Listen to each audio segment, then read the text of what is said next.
lokal. Bimisita dito probinsya ti Ilocos Norte ni Jail Senior Superintendent Andrew W. Tauli, Regional Director ti Bureau of Jail Management and Penology wenno BJMP ti Regional Office 1 tapno kitaan ken suruten ti kasasaad dagiti pagbalutan. Sagon ka ni Jail Chief Inspector Attorney Ulysses S. Paredes, Acting District Jail Warden ti Batak District Jail at ti panagbisita ni Regional Director ti BJMP ket paset ti panangipasigurado anasaya at ti panangipatungpal kadagiti programa ken serbisyo para kadagiti balod when persons deprived of liberty when no PDL. Kunapay na Atty. Paredes ngayon inspeksyon ti Regional Director digiti pasilidad, pakiramanan ti selda, health facilities ken digiti programa apang rehabilitasyon.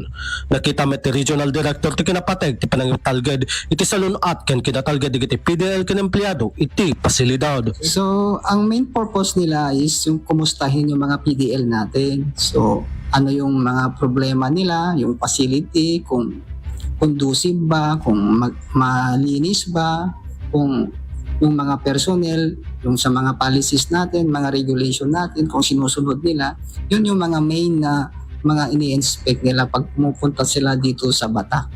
Iti sa Balya Bangir, yung panamnama, ito pisyang agtultuloy, iti panang suporta ti BJMP, iti panang pasaya at kondisyon, nagiti pagbaludan, kang runana, iti daytoy at tiyempo, iti summer. So far naman, may dalawa tayong nurse dito, nag-duty sila. Daily silang nagpapakandak ng saning dyan sa labas, tinitignan yung mga health problems ng mga PDL natin, nagbibigay ng mga gamot sa mga sakit, nagdi-dispense, ganon.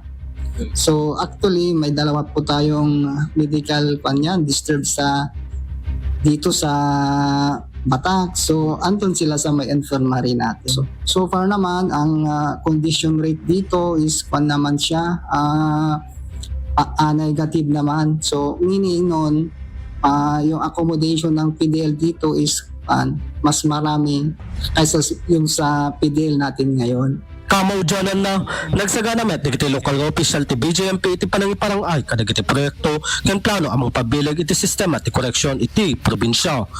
Para ti IFM News, Idol Rain Santos, Tatak, IFM